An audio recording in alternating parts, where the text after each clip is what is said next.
Ito ang balita ngayon, ito ang nakaka-proud, good news para sa lahat ng mga Pilipino. President Bongbong Marcos nakapag-uwi ng mahigit $3.9 million na halaga ng investment largest. Ayon sa Malacanang, ang investment na ito ay para sa kabuhayan at magbibigay ng trabaho para sa mga Pilipino, matapos sa ilang linggong pagbisita sa United States sa Amerika. At ayon sa Malacanang, maaring makapagbigay ng 112,000 na mga Pilipino.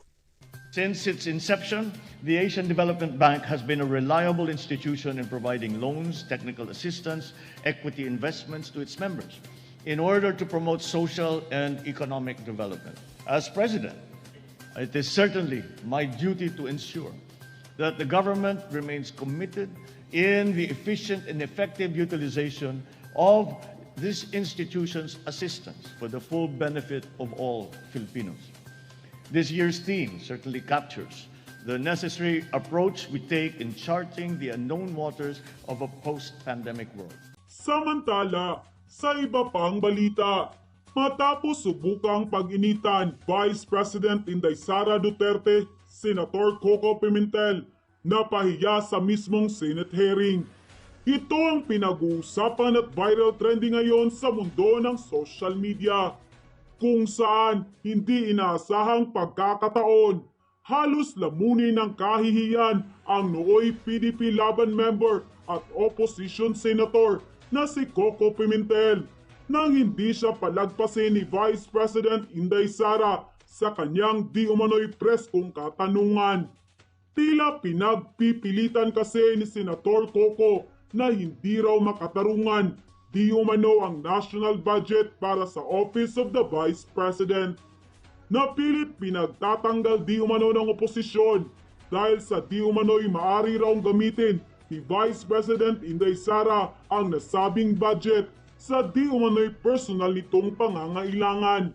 Ngunit sa kanyang talumpati, halos lumubog sa kanyang kinauupuan si Senator Koko Pimitil nang patunayan mismo ng Vice President Inday Sara Duterte na wala siyang kukunin ni singkong duling sa nasabing budget para sa opisina ng OVP at lahat ng ito'y magagamit para sa mamamayan at mga taong tutulong para sa kabutihan ng bayan. Narito ang full video kung saan pinalakpakan ng marami sa ating mga kababayan ang simple ngunit savage moment ni VP Inday Sara Duterte nang sagutin ito ang katanungan ni Senator Koko Pimitil. At tila walang ibang nasagot ang oposisyong senator kundi thank you kay VP Inday Sara. Narito ang full video. It may have been given before, let us say, in amounts of 5 million pesos in 1 year, but this time kasi 500 million pesos in 1 year. So, may we know how are we also to answer the questions asked of us, how to justify this item in the OVP's budget? Yes. I'd like to repeat the manifestation of Senator Angara, Your Honor. Since 2003 to 2012, there were funds, intel and confidential funds that were granted the Office of the Vice President. And as to the amount, Your Honor, and the propriety of the confidential funds, as we have manifested in the House of Representatives, we leave it to the honorable members of the Senate to decide on this matter, Your Honor. Thank you, Madam Vice President. So, when you made that statement, pala, that refers exactly to the same item in the budget. So thank you for that. And then, ang nakikita ko lang po kasi is, we are going to, the plan is also to build a permanent home for the Office of the Vice President. And I think there is an amount here of 10 million for land acquisition. So have we already identified the specific lot that we intend to acquire or purchase for the permanent home of the OVP? Yes, Your Honor. Right now, we are talking to GSIS of properties under them that can be donated or sold to the Office of the Vice President as a permanent property of the Office of the Vice President. We initially allotted 10 million for thinking of a down payment just to secure the contract for next year, and then ask for additional amounts for multi-year payments of the property. Do we already have an idea, Madam Vice President, of the total acquisition cost of the lot? And then, do we have an idea already now of the total cost of the structure itself? Right now, sir, we are looking at one property only, and that is the Coconut Palace. But there is no amount yet identified or given by GSIS. But we are still looking at other properties as well of the government that can be used, given to the Office of the Vice President for a permanent office. At least we know the medium to long-term plan of the Office of the Vice President. So, kasi tatanong ko nga sana yun, why not use the Coconut Palace? Yung pala, this time, it's a purchase of the, possible purchase of the Coconut Palace and maybe renovation to accommodate yung mga museum, something na mga plano pa natin. Well, at any rate, Mr. Chairman, so once we acquire, what is the plan, Madam Vice President, once we have this permanent home, we will no longer maintain the satellite offices that we are currently maintaining? Your Honor, we still intend to continue the satellite offices because these are the offices that cascade down the projects of the central office. Particularly when we came in, we saw that the medical and burial assistance of the Office of the Vice President, which started during the term of Vice President Noli De Castro, was concentrated in the NCR area. So the satellite offices deliver those assistance to the areas where we established them. And siguro talagang tinangkilik yun, ano? Our constituents really availed of the medical and burial services. Well, nakita ko rin po yung mga effort natin to give a lot of services to our people.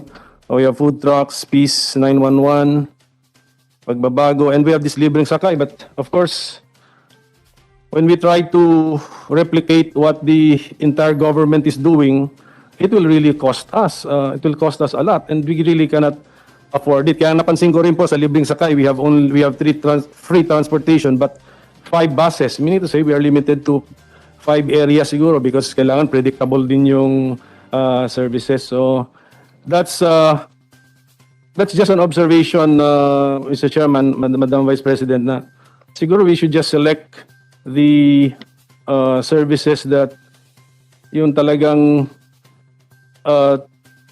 kailangan ng taong bayan at saka hindi na binibigay ng ibang ahensya. Kasi for example, itong Libreng Sakay, DOTR dito naman sa Metro Manila, tapos may mga fuel subsidy programs din, pati ang PNOC, gusto rin nila mag-offer na gano'n. So, as part of the medium-term fiscal framework of the Marcos administration, gusto rin nila yung fiscal consolidation, yung mga economies of scale. Pinag-aralan ko po kasi rin yung MTFF ng Marcos administration. So siguro